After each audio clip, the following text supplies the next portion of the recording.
Last Saturday at around 2 a.m., a gunman impersonating a police officer showed up at the home of Minnesota State Senator John Hoffman and his wife. He shot them both. They were critically wounded, but they have survived. And then he went to the home of Minnesota State Representative Melissa Hortman and her husband, and he shot and killed them both. The suspect, Vance Boelter, reportedly had a list of political enemies. And just 4 hours later, Utah Senator Mike Lee took to X. He posted a photo of the suspect with the caption, "This is what happens when Marxists don't get their way." And then he followed it up with a dig at Minnesota's Democratic governor. "Nightmare on Walt Street," he wrote. The backlash came almost immediately. The Democratic senators from Minnesota called him out publicly and to his face, so have other lawmakers and leaders. On The Daily Show, Jon Stewart called Lee's early morning posts a night of edgelord posting. On Tuesday, the senator deleted the posts, but he hasn't yet offered an apology. And the truth is, Senator Lee has been active online like this for a while now. Here's the Salt Lake Tribune reporter Robert Gerke. So on the morning of March 10th, he wakes up and he starts posting. Who told this Ukrainian general this was a good strategy, to insult President Trump? He's posting about USAID. In which part of USAID do you think the idea originated? Doge cuts. Why exactly was the Doge email frightening? He's posting about Donald Trump going after big law firms. He's trashing Democrats. Dems like green stuff, right? Trump's Greenland plan should be super bipartisan. If you can't handle people disagreeing with you without trying to silence and punish them, you might be a Democrat. Go home or go to jail. If you're here illegally, you're not welcome in the U.S. Has anyone done a wellness check on Joe Biden since January 20th? Radical, left-wing, criminal conspiracy afoot. And by the end of the day, he had posted 343 posts. I don't drink coffee, but if I did, it'd be black for sure. For sure. For sure. For sure. For sure. For sure. For sure. That's like every 2.5 minutes he's posting something. And it just falls into this pattern that we've seen from him. In the first 3 months of this year, he posted over 9,000 times. That's about every 15 minutes for the course of the day, assuming he never stops to eat, sleep, spend time with his family, hug his kids, or do his job as a sitting U.S. senator. So this latest incident where he, posted about these shootings in Minnesota just fits into that pattern that we've seen from him over the course of well over a year now. I think it speaks a little bit to Mike Lee. I think it speaks a little bit to our political climate. A situation where, now you have to be the edgiest and most provocative. You have to be Marjorie Taylor Greene or Matt Gaetz or Mike Lee in order to break through the din and become a figure on the political scene. I think that's part of it. I think it served him well in that regard because we've seen this Twitter following that he's, helped grow and nurtured since he created the account, grow up to over 600,000 people. And he's built that social media presence by, again, fitting into that, be more outlandish, be more outrageous, say things that are more provocative, say things that are edgier. But from a political standpoint, in a U.S. Senate that's evenly divided, you can be one of the 100 or you can stand out above those 100 and use that leverage that you've created with this following. If he tweets something, if he says, call your senator or, tell him that we need to pass the SAVE Act or whatever bill he's promoting that day, there are going to be people who call. It makes him, in some regards, a player on the Washington scene in a way that he otherwise might not be.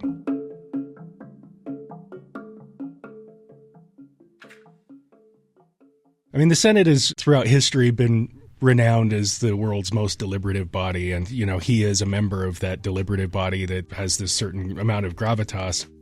And during his time in the Senate, he's introduced 538 pieces of legislation.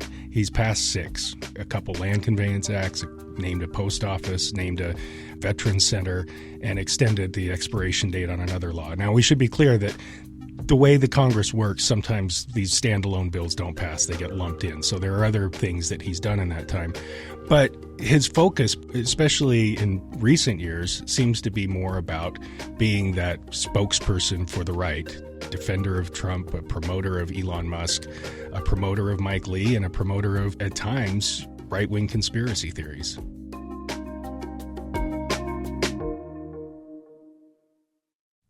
This is Radio West. I'm Doug Fabrizio. Today in the program, we're talking about the fallout from Senator Lee's online posts. And I should mention, we reached out to Senator Lee's office this week. We're hoping to ask him directly about them, but we haven't heard back. We wanted to understand just how the senator developed such a vocal and provocative presence on social media and how he ended up here. And that's what we'll do today. Let's go back to reporter Robert Gerke. When did Senator Mike Lee shift from being this constitutional conservative to playing this kind of online troll? That's a really interesting question because you're right. Mike Lee came up as this respected constitutional scholar. His dad, Rex Lee, worked in the Reagan administration, was very well respected at Brigham Young University and in legal circles. And Mike sort of fashioned himself out of that. His brother, Tom Lee, was a Utah Supreme Court justice. Mike, it's not any secret, has had ambitions to be on the U.S. Supreme Court. And so he had modeled himself as sort of the intellectual heavyweight of the conservative movement. Then we saw the emergence of Trump, something that Mike Lee adamantly opposed. And I think it's worth noting that, you know, he was one of the most vocal opponents of Trump during the first run. And it suggested after the Access Hollywood tape came out that he should drop out of the race, called him an embarrassment to the party. You talked to Tim Alberta about his piece about the sort of evolution or revolution of Mike Lee. He's become one of Trump's most vocal supporters now. And Trump has changed politics. It's now less about policy disagreements and debates and more about attack, disparage, and if the facts don't fit, make up new facts. And so Mike Lee kind of had been moving in that direction, but I think it really changed about 3 years ago. In July of 2022, he created this Based Mike Lee Twitter account. He did it with the encouragement of some other right-wing social media influencers, a guy named Benny Johnson, a couple others that later ended up getting tied into this Russia propaganda investigation. They said they didn't know that they were on the payroll for KGB, but they were doing things and promoting things that would help the Russians undermine the U.S. support for Ukraine. Mike created a social media account at that point, and he called it, you said in your article, 1 part experiment and 2 parts dare. Yeah. And you kind of get that sense from it. And from the start, he was out there kind of throwing bombs and saying things that, you know, if you worked in Senator Lee's press office, you might cringe a little bit when you read them, you know, because they're things that usually the messaging out of a Senate office is very refined and controlled and calculated and polished. This was none of that, and it hasn't been that since it was created. So does that mean that his X posts, Twitter posts, are separate, are seen as separate from his work as a senator? Like, is this a side gig? It's his side hustle. Yeah. Side hustle. I mean, look, one of the big questions that Senator Lee or his office have refused to answer, and maybe you guys will have better luck than we do, is if he's posting all of these himself. The people I've talked to who are in a position to know say to their knowledge he does all of this himself. And so this is just his thoughts, his sort of unfiltered, unrefined thoughts that come pouring out, you know, sometimes in torrents. We saw it with this Minnesota thing. We saw him posting these attacks on leftists and Marxists and Tim Walz and all this. And then we saw a much more traditional statement come out of the press office saying we extend our condolences, violence has no place, the type of thing that you would expect a member of the United States Senate to say. And so we as reporters have viewed this as sort of 2 separate mouthpieces. And sometimes they're speaking in harmony and sometimes they're not.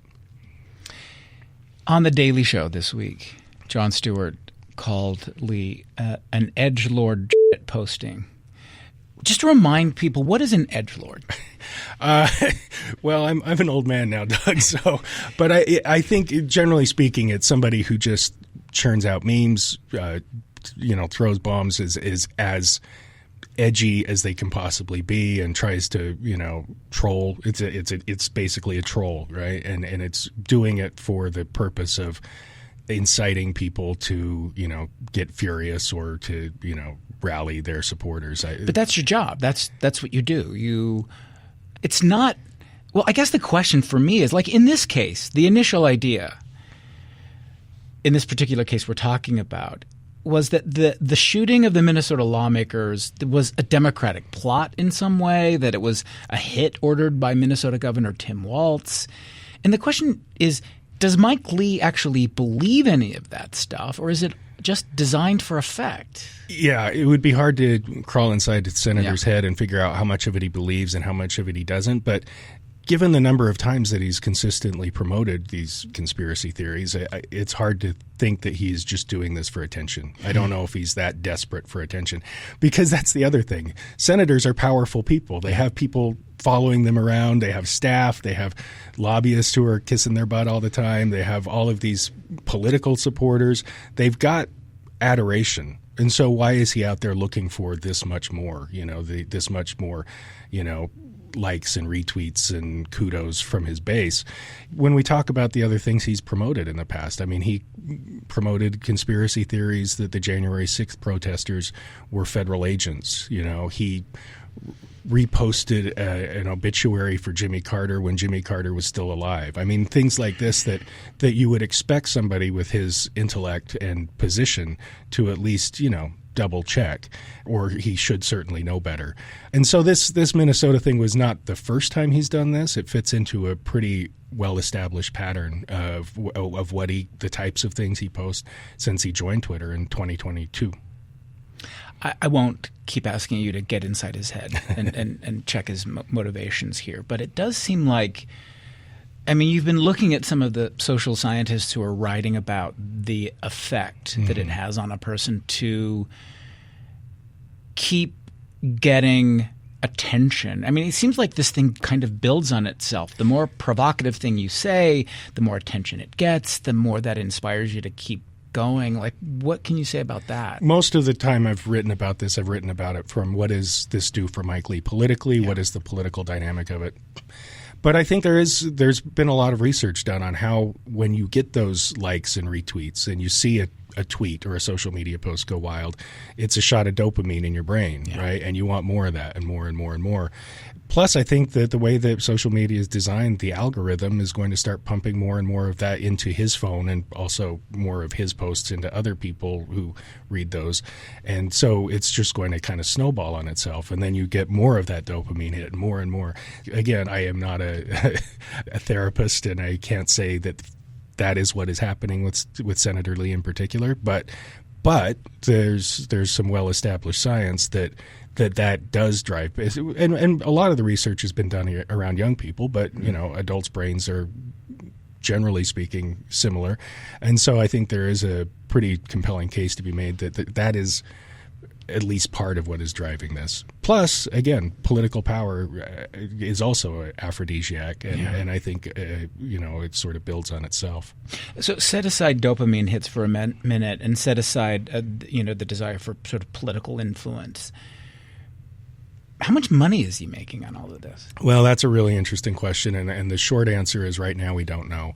Back in 2023, Twitter began paying its content creators based on how many ads get seen basically on the back end of their posts. So there was potential for money to start being made then for those blue check users, the premium Twitter users. Yeah. So Mike Lee, for his 2024 personal financial disclosure, filed for an extension. Normally we would have seen that last month. We won't see it potentially until, I believe, September. And so right now we don't have a very good answer for that. But given the, again, 2.3 billion engagements with people, the likes and retweets, the number of followers he's got, it's entirely possible that we're talking tens of thousands of dollars here that he could be making off of these Twitter posts. And so, I don't think that Senator Lee is impoverished. Senators make okay money, not great money, but, there is at least the potential there that he's making a considerable chunk of change by posting this stuff and getting, and again, it has that perverse incentive, right? If you're getting paid by how much outrage and fury you can generate and how much you can upset people or energize people, then it's just another of one of several incentives for him to kind of keep doing this and going down this road. Robert, do you think he's good at it?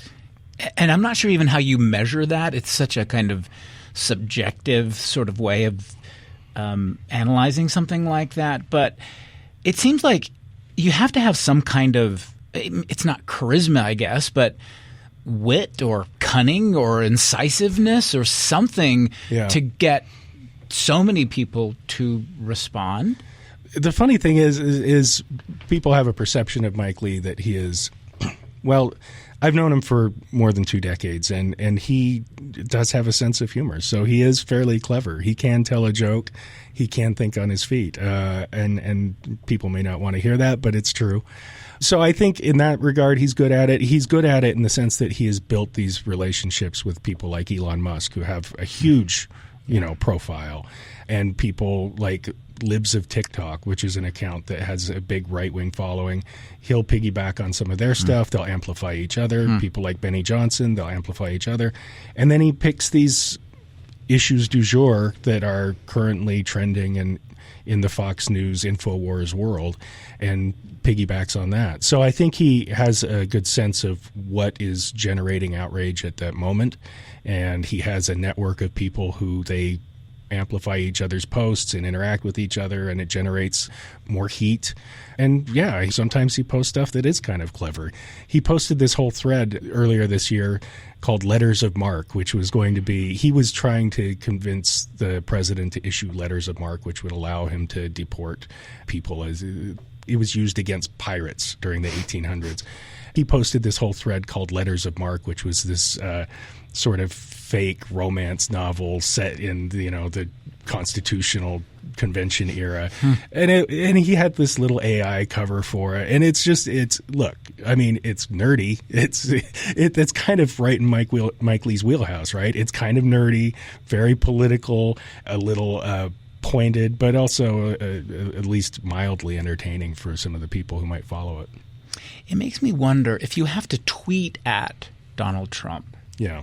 Do you actually have access to the president?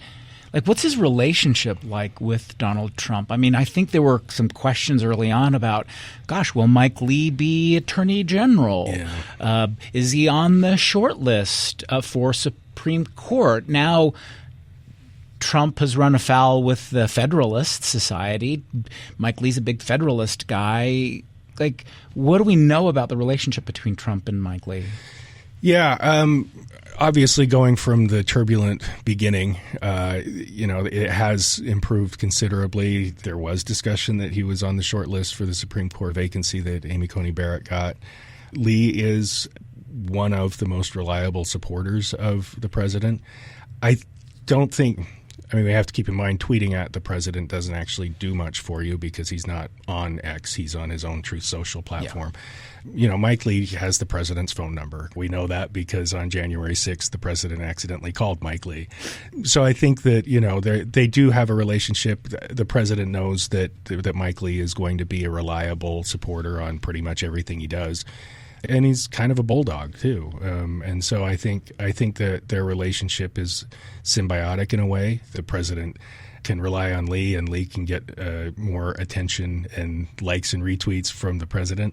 So I think the president can count on Mike Lee as a supporter at all times. How much the president supports Mike Lee is another question, right?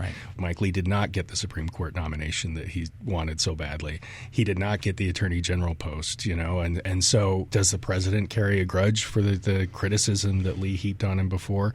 It was interesting during this past election cycle in 2024, Senator Lee was very much out there endorsing several candidates for the Republican nomination. Trump came in and endorsed other candidates. The Trump candidates, by and large, did better. The Celeste Malloy endorsement is a good example of that, where they ended up on kind of different sides on these candidates. It's odd for the president to get involved in a Utah Republican nomination fight, but, it made a big difference for Celeste Malloy. And it was an example of where the president and Mike Lee were politically not aligned and on different sides. Robert Gehrke, he's a politics reporter for the Salt Lake Tribune. We have links to his recent articles about Senator Lee on our website, RadioWest.org. We'll take a break and come back in a moment. You're listening to Radio West.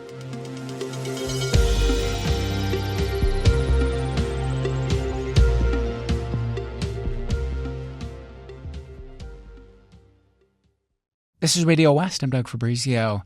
Today in the program, we're talking about Utah Senator Mike Lee and the fallout from his inflammatory posts after the deadly attacks in Minnesota.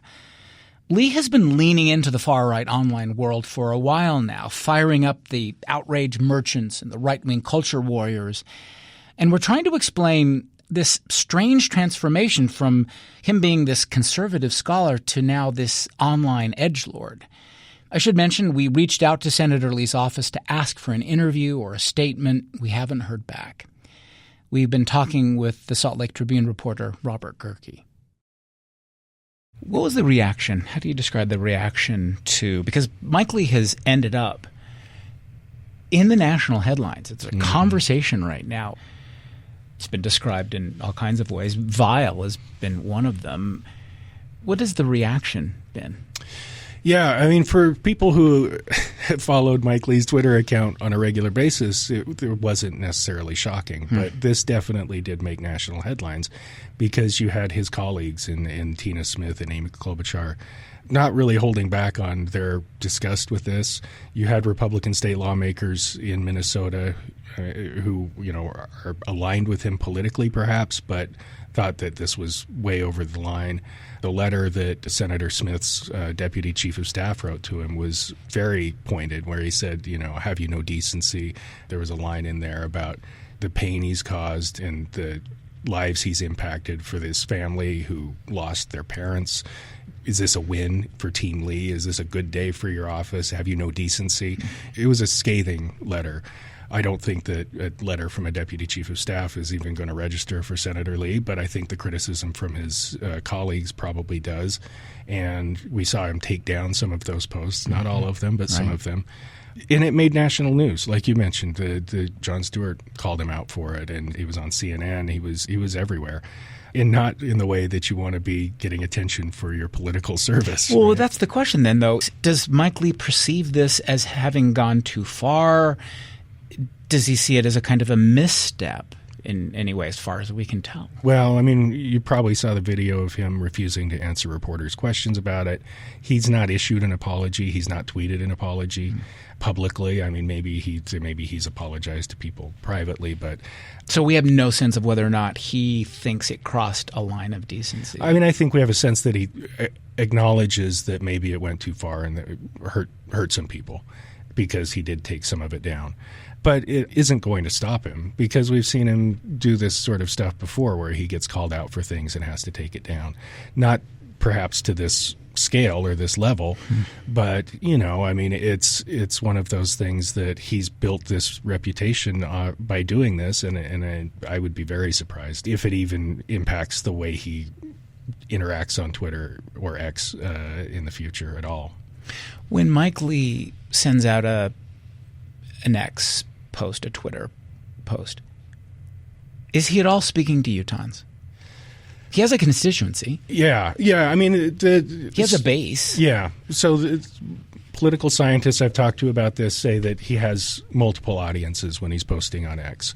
Some of it is Utahns, but one of the things that I noticed when I was looking at the 23,000 tweets that he's posted since he created the account, very few of them mention Utah or Utah issues.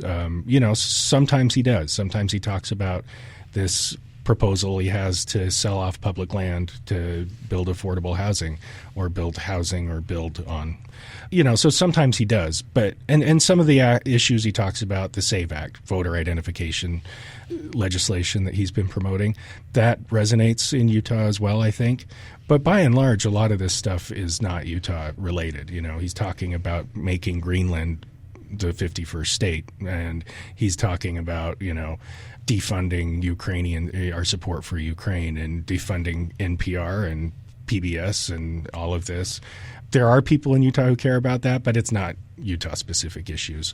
So there are multiple audiences. The larger audience, if you're talking to 600,000 people on Twitter, the larger audience is not going to be focused on Utah-related issues. They're not going to be his constituents. And those constituents he is speaking to, or those constituents who care about those issues, probably already support him anyway. Because it gets to the question of what exactly is he trying to accomplish with all of this? That is, what are his aspirations? And the first question is, will he run again? Yeah. in which case you'd say, well, his aspirations are political. But the other thing is, does he just want to be an influencer? Does he just want to be a kind of professional edgelord, find some money as a pundit on Fox News? You could make decent money at that. Does he positioning himself for influence in the MAGA world generally? Start with the question, will he run again? Do we know? We don't know, but when Senator Lee ran for office in 2010, he was one of these people who supported term limits at the time. Now, he said he's not going to unilaterally limit his own terms. He would like to see everybody have term limits. He was critical of Orrin Hatch when he thought Orrin Hatch stayed around too long. So when he's up for re-election again in 2028, he'll have been in the Senate for 18 years. I would be surprised if he runs again, frankly, because at that point he's signing on for 24 full years. He's going to, up through 2034. And I think there are other things that he wants to do. I mean, obviously there are external factors that if he gets the nomination for the U.S. Supreme Court, obviously he's not going to run again. But barring that, I would be surprised if he does run again. So what does that mean? Like, is Twitter helping him build that next landing spot? In some ways, yes. Look, if he's going to want to go practice law or, potentially lobby, the Twitter following isn't helping him. But, there's also this whole right-wing media world now where you see people like Jason Chaffetz on Fox News or, who kind of landed at Fox News by being vocal and outspoken and a public face and articulate and able to, engage and do battle on some of the issues. You see, Matt Gaetz, he's now hosting a conservative news program, and so I think there is this whole new conservative media world where somebody like Senator Lee could walk out the door with a following that then looks pretty attractive to One America News Network or Fox News or somebody like that. Or, he could follow sort of the Glenn Beck route and build his own media empire. That's something that you can do once you have a devoted, conservative following that he's building day by day by day. So obviously it has opened a door for him that probably wasn't there when he was the wonky constitutional scholar guy, and created a potential for him to, springboard if he decides he's not going to run again in 2028. Here's a question that gets at the moment we're in politically and maybe even says something about tolerance of Utah voters, even conservative Utah voters, to the kind of rhetoric you're hearing from Mike Lee. If he ran again, would he get elected? Yeah, always bet on the incumbent because they have so many advantages. He's got a built-in base. He's still wildly popular among the delegates, although they kind of turned on him a little bit at this last convention when he supported Rob Axson. Probably getting a little down in the weeds, but Rob Axson was running for re-election as state party chairman against Phil Lyman. Axson is a former Lee staffer, so it made sense that Lee came out and endorsed Axson. But the Lyman wing of the Republican delegates called him a sellout. He's coined this whole phrase uniparty, which is, Republicans not being Republican enough. But I think by and large, he's still probably the most popular figure in that circle of the Republican Party among the delegates. So if he runs again, I think he would get the nomination without much trouble. There's not really anybody who could step in and challenge him. And we saw Democrats probably shoot their best shot at him in 2022 when they decided to get behind Evan McMullin.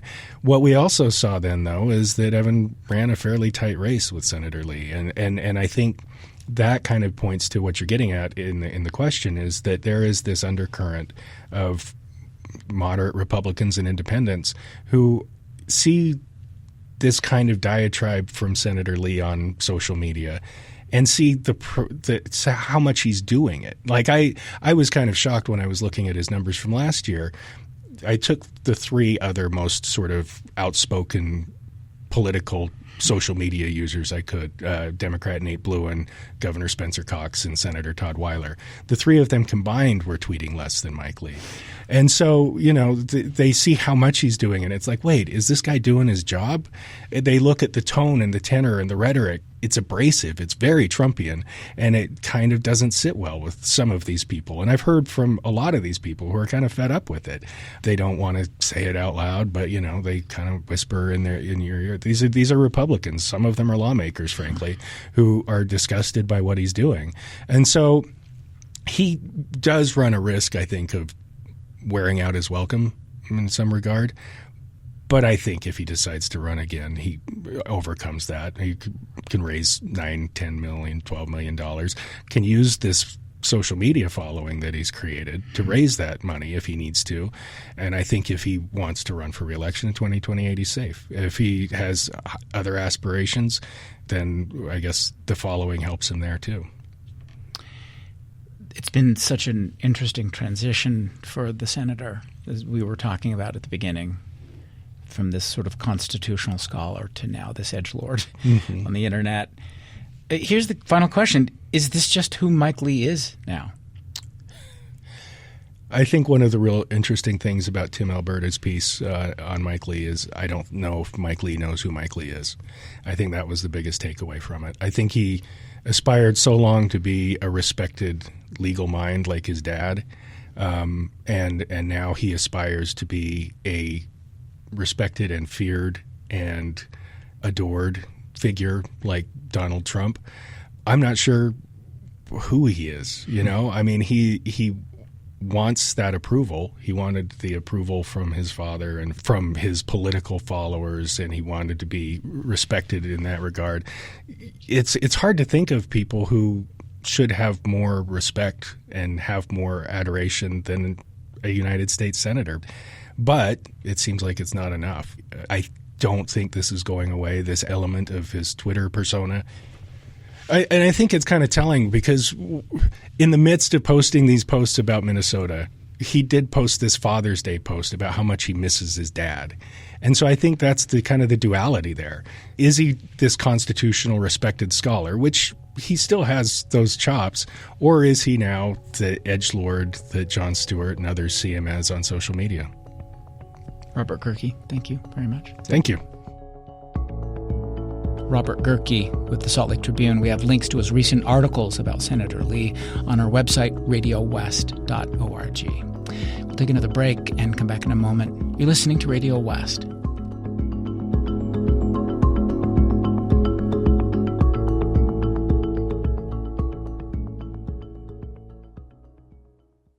This is Radio West. I'm Doug Fabrizio. So today in the program, we've been asking these questions about Utah Senator Mike Lee's inflammatory online posts after the killing of a Minnesota state lawmaker and her husband last Saturday. They're the same kinds of questions that we asked the journalist Tim Alberta last fall. In a piece for the Atlantic magazine, Alberta was trying to work out what he described as the impossible symmetry of Senator Lee's once fervent opposition to Donald Trump and his now combative online persona. Alberta said it was as if Ned Flanders became a 4chan troll. Yeah, I think in the case of Lee, someone who was always viewed as kind of a choir boy, to see him now trafficking on pretty much a daily basis in really crude conspiracy theories, and when he's, allying himself with the likes of Charlie Kirk and Benny Johnson and Donald Trump Jr., and using language both online and in person occasionally even, I've been told, that is just completely alien, not just to Lee, but to his social circles, to the LDS Church, to sort of his entire ecosystem, politically, culturally, sociologically, that produced Mike Lee, bears no resemblance to the ecosystem that he now inhabits. You say for Mike Lee, this relationship with Donald Trump, it begins as this kind of transactional alliance. But you say it soon became personal. I think the thing that has to be understood about Senator Lee is that when he came to Washington in 2010, he was really shunned. he really didn't make many friends. He didn't immediately have the outsized ambition that to run for president like some of his colleagues did. So he kind of came to Washington as a little bit of a man without a country. And I think that he learned after a little while that that was really a lousy way to exist in our increasingly tribal political world. And I think that he sort of, first in latching on to Ted Cruz and becoming sort of the Robin to his Batman, and then ultimately with Donald Trump, and now with the sort of MAGA subculture that surrounds Donald Trump, I think Lee had been searching for a sense of belonging, politically speaking. And I think that in a really sort of unexpected and ironic way, he has now found it just in the unlikeliest of places. Let's talk about his father, Rex Lee. You describe him as a giant of the conservative legal movement. It seems as though just beyond his brilliance, the thing that stood out for you about Rex Lee was his independence and this deep sense of integrity about what he saw were the kind of broad interests of the nation. Talk about Rex Lee and who he is, and then we'll get to the sort of the influence on his son. Of course. So Rex Lee is in many ways almost next to his close friend Antonin Scalia, almost like a founding father of the conservative legal movement, and someone who is just revered by many of his contemporaries on the courts and many of the students he taught, the judges who in front of whom he argued cases. He served for a little over 4 years as Solicitor General to Ronald Reagan from 1981 through 1984. And really, Rex Lee compiled what is agreed to be one of the most, if not the most, impressive records arguing in front of the Supreme Court as any litigator that Washington had ever seen. And we struggled in our fact-checking department to try to compare apples to apples, so ultimately we omitted a few of the statistics that we were working with. But based on a lot of the research we were doing, he may very well have compiled the most impressive litigation record in front of the court of any Solicitor General. So he was a brilliant legal mind. So he is someone whose legal genius was sort of universally observed and respected. But to your point, the thing that really set apart Rex Lee, the thing that everyone talks about, everyone writes about, wherever you go for a remembrance of Rex Lee, you come across these really remarkable observations of his honesty, of his decency, and of his integrity, that word that you used. In fact, when he was eulogized after his very early death, he was just 61 years old when he succumbed to a long fight with cancer. And when he was eulogized, it was pretty notable that there was a Republican Supreme Court appointee and a Democrat Supreme Court appointee who both eulogized him at his funeral. And in fact, it was the Democratic appointee who eulogized Rex Lee and called him, quote, the epitome of integrity. And I think that description is consistent with everything you find about the man, that in fact, he spent much of his time as Solicitor General doing battle with the Reagan administration because he did not appreciate and did not find appropriate the political pressure that they were putting on him as Solicitor General, feeling like they were treating him as though he was some sort of political flunky rather than being the top litigator for the federal government. And he ultimately wound up quitting because of that political pressure. And he gave this famous quote where he said, "I'm the Solicitor General, not the pamphleteer general." And so there was this degree of intellectual and ideological and political independence that helped to carve out his reputation as something much more than just a sort of lion of the conservative legal movement. How does Mike Lee talk about his father and about his sense of independence and integrity? Because he must bristle at the idea that maybe seems implied with that question that, you're no Rex Lee. You're not like your father. What does he react that way? Well, it's interesting. it's very clear that Senator Lee idolized his father and idolizes him still. Yeah. And, when we would discuss him, the senator would speak sort of very wistfully about his father and about how his father had sort of set a bar that he himself will never clear. And I think there's a humanity there that was really striking to me, that this is someone in Mike Lee for whom the ghost of his father looms very large in his life.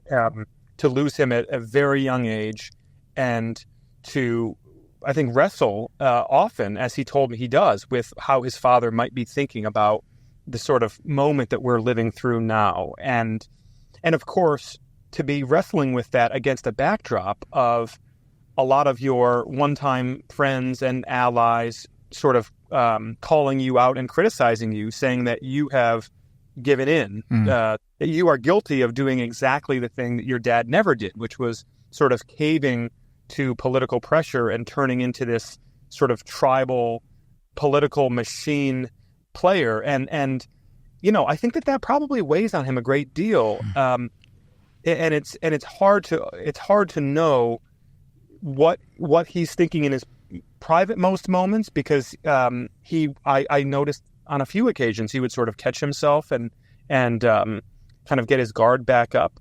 But it was certainly apparent in our conversations that it does weigh on him. You write that Senator Lee saw his father in the, as you say, in the realm of the powerful and profound, and that he found himself wanting to be a part of that. Did Senator Lee know what that meant when he was young, necessarily at first? Like, I want to be a part of this, but because it seems like this is what you write about, because he could have gone in the same way that his brother went, and that is into constitutional law and becoming a judge, but he picked another. So talk a little bit about how he was thinking about, how he was influenced, about what he was seeing in the powerful people that his father knew, and how that influenced what he became. So let's go back in time here, because Mike Lee moves when he is a very young man. He's sort of just entering his adolescence, his preteen years. He moves to Washington, D.C., to the suburbs, I should say, of Washington, D.C., just outside of the district, in a very wealthy area where his neighbors and his classmates, everybody who he spends time around, they're all, everyone is a congressman or a diplomat, or a K Street lobbyist, somebody powerful, and their kids are all raised in this milieu together. And so I think Senator Lee, from a young age, is observing all of this, and he sees the power and the prestige, the influence, and he talks with me a little bit about this, that he didn't know exactly what it was, but he knew he was pretty compelled by it, and he was pretty intrigued by it. And and then later on in life, I didn't even really have the time or space to get into this in the piece, but he winds up running for student body president, or the sort of equivalent position as an undergraduate at BYU. Right. And then you talk with folks who knew him in those undergraduate years, and then obviously when he's in law school, and the consistent answer you're getting from them is that they both knew he wanted to be in the mix, that he wanted to be a part of this world of sort of, political intrigue, but that he didn't exactly know how to do it, or didn't know exactly where he was going to fit. And, there's really this inflection point early in his law school career that I write about, where to the degree that a young Mike Lee wanted to try to follow in the footsteps of his father and then his older brother, Thomas, who's sort of regarded as a legal prodigy in his own right, that path was foreclosed upon relatively early when Mike Lee failed in his first attempt to qualify for the BYU Law Review. Right. And just for those who are not steeped in law school nuance, this was a this was really a devastating blow because effectively anyone who wants to earn really prestigious clerkships and go straight from law school to working in the federal court system in some capacity, you need to get on law review, and you really need to get on it and spend 2 years on it, the maximum of your second and third year. Well, going into his second year, he failed. And then going into his third year, he failed in the sense that he was not in the top 10% of his class. Yeah. He did wind up writing an essay that allowed him to write for the law review as a staff member. But in talking with a lot of people at the time,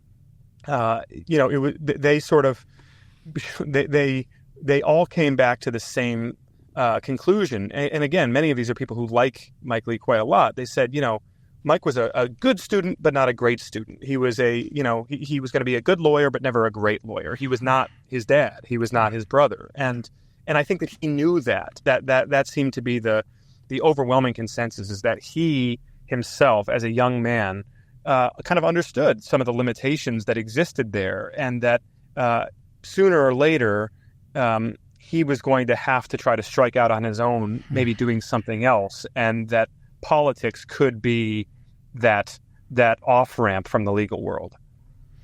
So he could have chosen the path of conservative scholar of the Constitution. Instead, his priorities shifted, you mentioned, so he becomes more interested in, as you say, partisan politics. Why do you think he chose politics? To spend time around the man is to see someone who is kind of a natural in many ways. And again, I write about this in the piece. Even while on the one hand, he is turned into this sort of online MAGA troll caricature, he is simultaneously, when you spend time with him in person, very warm, very solicitous and generous with his time and can be very thoughtful. And so you can see how the skill set was always there. In fact, I remember talking with a couple of his colleagues from the law review who were in his class, and they said that he was a guy who just always knew how to shake a hand and kiss a baby, and just had these sort of natural political skills that many of them, as kind of law school nerds, didn't really have. That's kind of the mark of any really good retail politician, someone who can kind of walk into a room full of strangers and suddenly make them all feel like they're old chums. And so Lee has some of that. I think he also was sort of,